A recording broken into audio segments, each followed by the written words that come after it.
12,000 stores. Gone. Not in a war. Not in a natural disaster. Not because customers stopped needing what they sold. They vanished because of decisions. Bad ones. Avoidable ones. And here's the wild part, every single brand in this video saw it coming. Their own employees warned them. Their own customers begged them to change. Some of them even had the money to fix it. They just didn't. Today we're going inside 10 of the biggest collapses in American business history, brands that fed millions, employed hundreds of thousands, and then disappeared almost overnight. But this isn't just a story about failure. This is a masterclass in what not to do and, more importantly, what you should do instead. Stay with me, because by the end of this video, you're going to understand exactly why these brands died and the 5 brutal business lessons that could have saved every single one of them. Let's get into it. Before we dive in, here's a quick look at who we're talking about today. Quiznos, once a $2 billion sandwich empire with nearly 5,000 locations. Today, under 200 stores. Krispy Kreme, a donut brand so hot in 2003 that people lined up around the block. Then its stock crashed 80% in less than 2 years. RadioShack, 8,000 stores across America, sold its customer database 67 million records just to pay bankruptcy lawyers. Sears, the original Amazon, the brand that invented mail order retail, down from 2,700 stores to literally 5 locations today. Toys R Us, 70 years of childhood memories, wiped out in 18 months by a single bad deal. Jamba Juice, a smoothie brand that forgot it was a smoothie brand. Blockbuster, turned down Netflix for $50 million. Netflix is now worth $280 billion.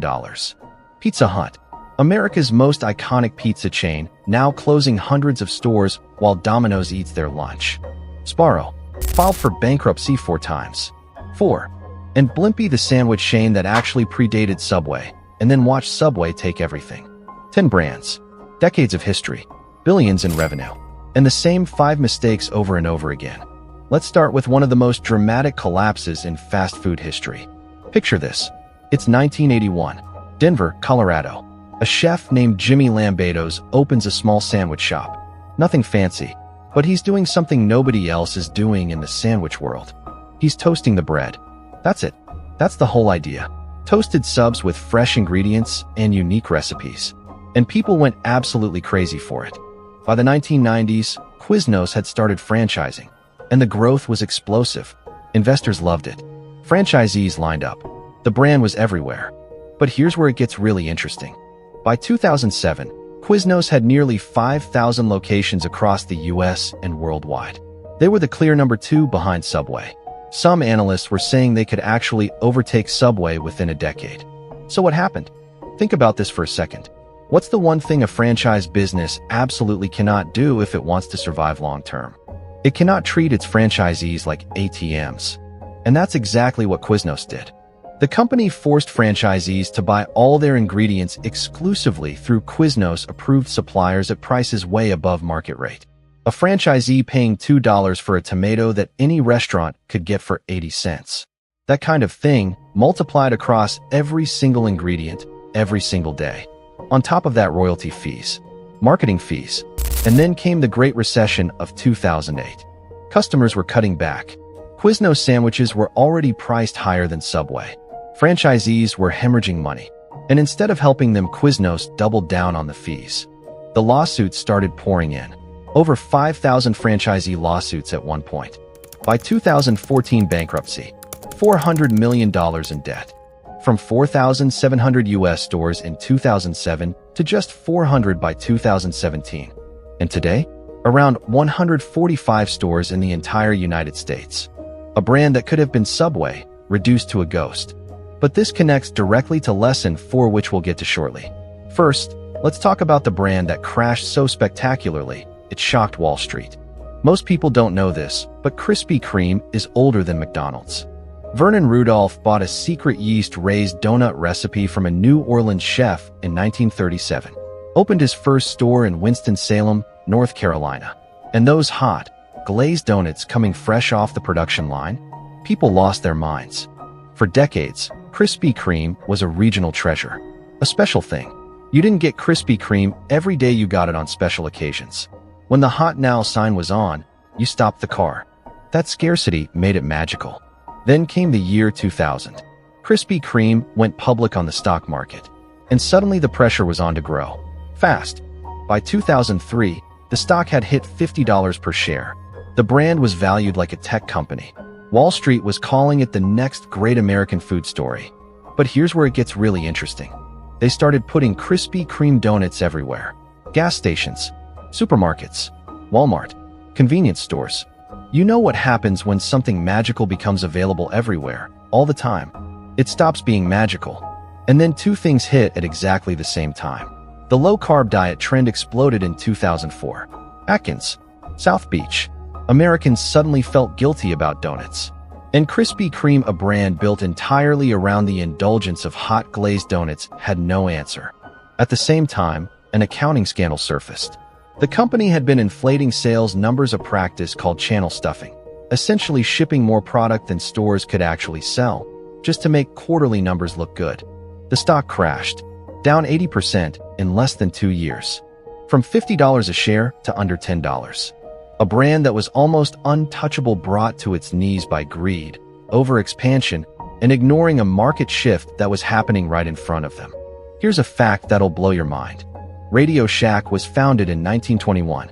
That's older than sliced bread. Literally. Theodore and Milton Deutschman started it as a mail-order business for amateur radio equipment in Boston, named after the Radio Shacks on ships. For decades, RadioShack was the place. If you needed electronics, components, cables, anything technical, RadioShack was your guy. By 1999, 8,000 stores across the US, Mexico, and Canada. 8,000 stores. Think about that. There was a RadioShack closer to most Americans than a Starbucks. But here's the brutal truth nobody talks about. RadioShack had an identity crisis, and they never recovered from it. In the 2000s, they looked at their stores and thought, we need to modernize. Let's pivot to wireless phones. Sell Verizon plans. Sell Sprint contracts. Become a phone store. The problem? They weren't a phone store. They were a parts and components store.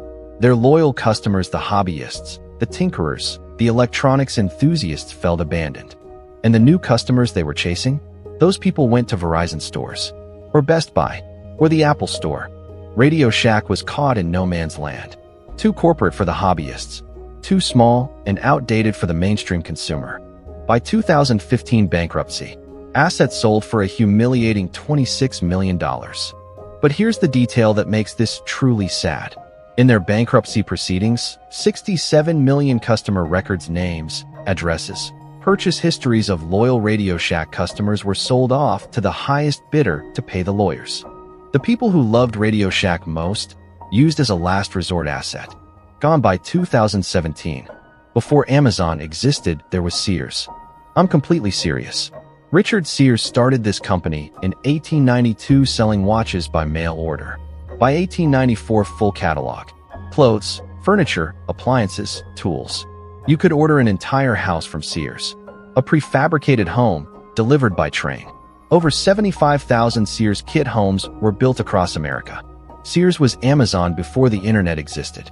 At their peak in the 1970s and 80s, Sears was the largest retailer in the United States. Period. Not one of the largest. The largest. Bigger than anyone. Their headquarters, the Sears Tower in Chicago, was the tallest building in the world when it opened. So how do you go from the tallest building in the world to 5 stores? It's almost hard to believe. But here's what happened. In the 1980s, instead of doubling down on retail, Sears got distracted. They bought Dean Witter, a financial services company. They bought Coldwell Banker, a real estate firm. They launched the Discover card. They forgot they were a retail company. Meanwhile, Walmart was growing. Then Target. Then the internet. Then Amazon. And Sears just watched. They watched from their giant headquarters, still believing that their name alone would protect them. By 2005, Sears merged with Kmart. It seemed powerful on paper, two iconic brands combining forces. In reality, it was two sinking ships lashing themselves together. Between 2011 and 2016, Sears lost $10.4 billion. Not million, billion. With AB. Bankruptcy in 2018. From 2,705 stores in 2011 to 5 stores in 2025. The brand that invented modern retail reduced to almost nothing. And by the way, the Sears Tower? It was renamed the Willis Tower in 2009. Sears couldn't even hold on to their own building's name. Charles Lazarus started selling baby furniture out of a small shop in Washington, D.C. in 1948. By 1957, he'd noticed something. Parents who bought baby furniture kept coming back. Why? Because babies grow up and need toys. He pivoted entirely to toys and built something that became part of American childhood for 70 years. At their peak, Toys R Us had over 1,500 stores worldwide. The jingle was everywhere. I don't want to grow up. I'm a Toys R Us kid. Every kid in America knew that song. So here's the question. How does a brand that children literally love fail? The answer has nothing to do with children and everything to do with Wall Street. In 2005, three private equity firms, Bain Capital, KKR, and Vornado Realty, bought Toys R Us for $6.6 billion. Sounds like a big vote of confidence, right? Wrong. To fund that purchase, they loaded Toys R Us with $5 billion in debt. The company was now required to pay over $400 million every single year just in interest payments. Before buying one toy, before paying one employee, before opening one store. Meanwhile, Amazon was growing. Walmart was expanding its toy section. Online shopping was becoming normal. Toys R Us needed to invest in their website, needed to modernize, needed to compete. But they had no money. Every spare dollar went to the debt payments. By 2017, bankruptcy. By 2018, all 800 U.S. stores closed.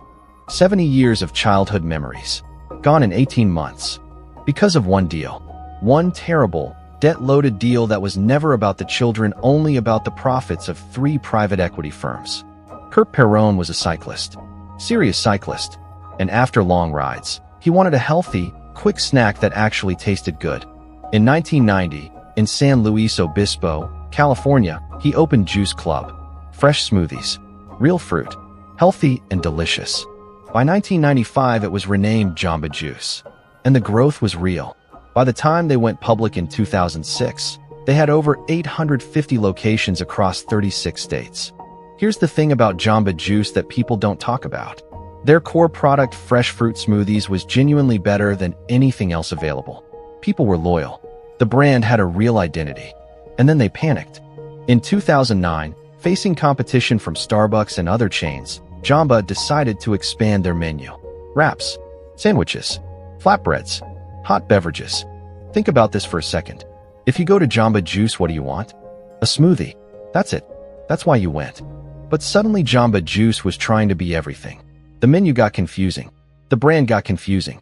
And the customers who loved them for their smoothies felt like the brand had lost its soul. They eventually rebranded, dropping juice from the name entirely. A smoothie company that was ashamed of the word juice. That's how lost they became.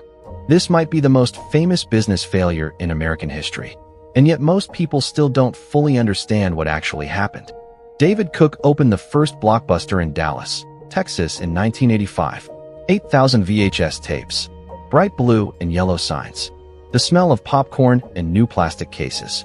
By 2004, Blockbuster had 9,094 stores worldwide. Over 84,000 employees. For $1 billion in revenue. They were untouchable. And then here's the moment that changed everything. In the year 2000, a small startup called Netflix sent their co-founder Mark Randolph to meet with Blockbuster's CEO John Antioco in Dallas. Netflix was losing money. They were struggling. And they had a proposal: let Blockbuster buy Netflix for $50 million. Blockbuster said no. Actually, it was worse than no. According to people who were in that room, the Blockbuster executives laughed. They thought it was a joke. A tiny DVD mail order company trying to sell itself to the king of video rental. Today, Netflix is worth $280 billion. But here's what most people miss. Blockbuster actually had a real chance to survive even after turning down Netflix. In 2004, they hired a new CEO, John Keyes. And Keyes had a brilliant plan. He launched Blockbuster Online. No late fees. Mail delivery. He was actually building a real competitor to Netflix. It was working. Blockbuster was gaining subscribers. Netflix was worried. And then Blockbuster's board fired Keyes in 2005. Because Wall Street investors were angry that killing late fees had cost them $400 million in annual revenue. They fired the one man who could have saved them. to protect a short-term revenue stream that was gone anyway. Bankruptcy in 2010. Today, one Blockbuster store remains. In Bend, Oregon, a tourist attraction.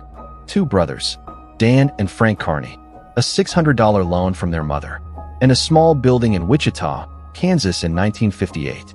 That's how Pizza Hut started. By 1971, Pizza Hut was the largest pizza chain in the world.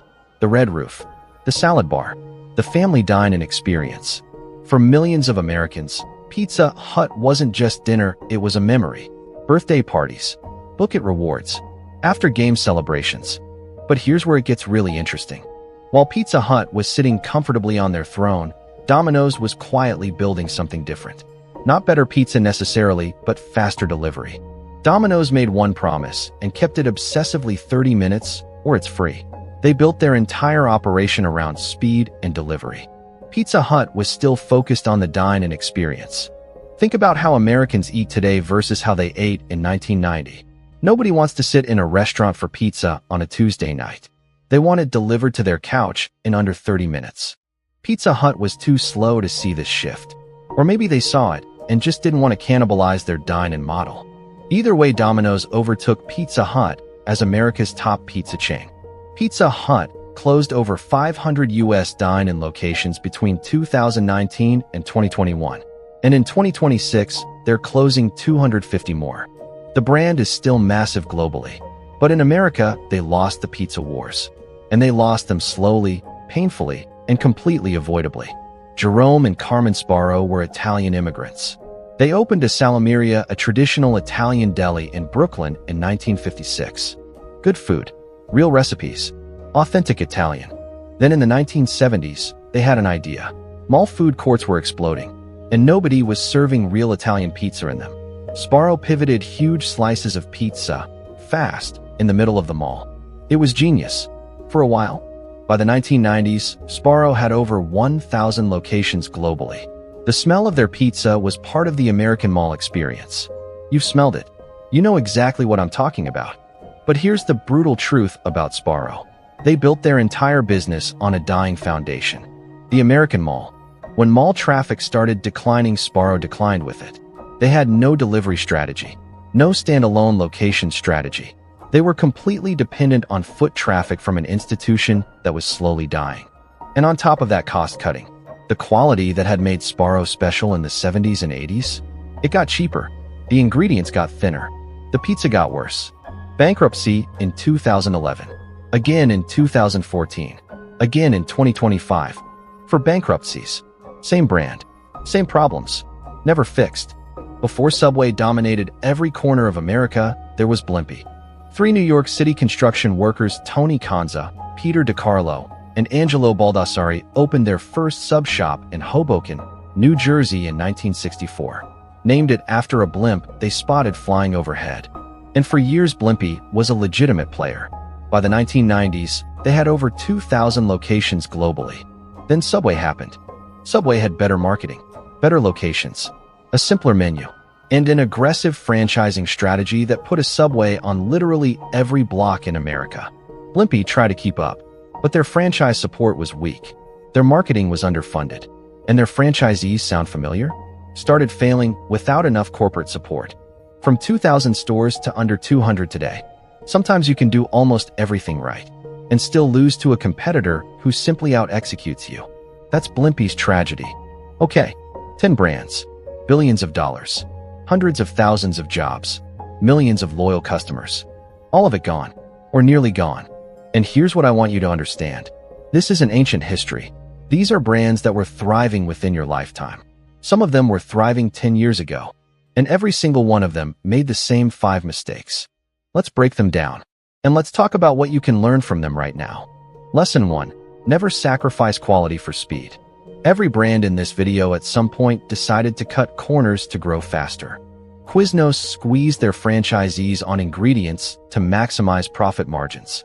Sbarro went from authentic Italian recipes to mass-produced mall food.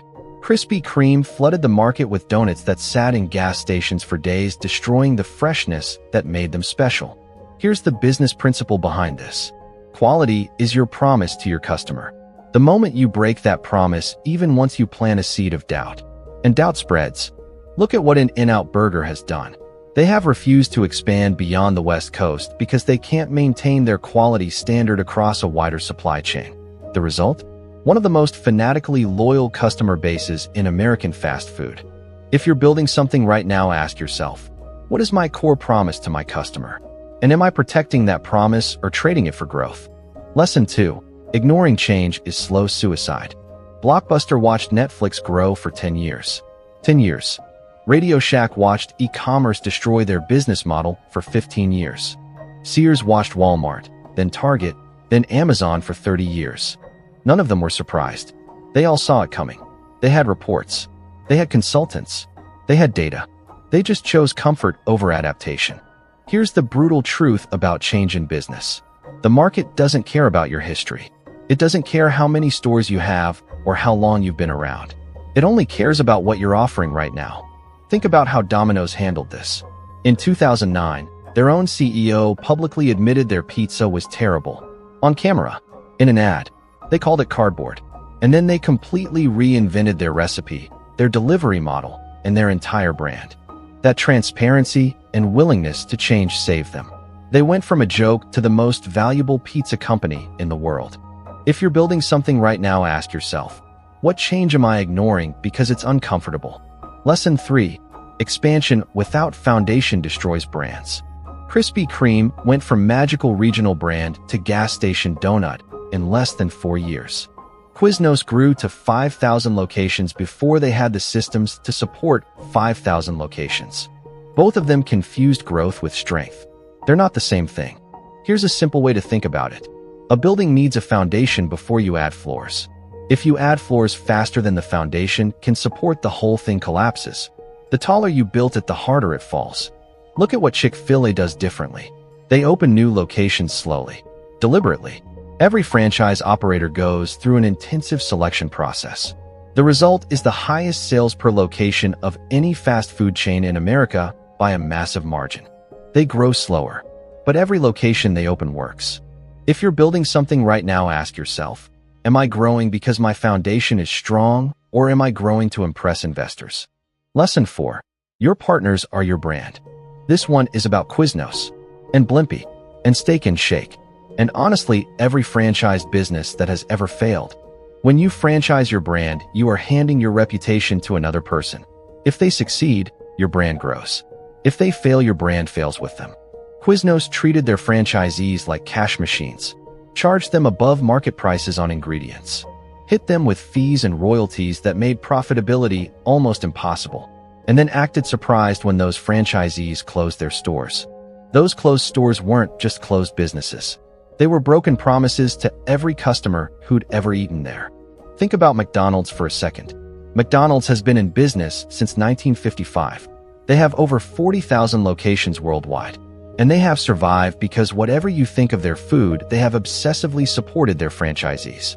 Training programs, operational systems, marketing support. It is in McDonald's direct financial interest for every single franchisee to succeed.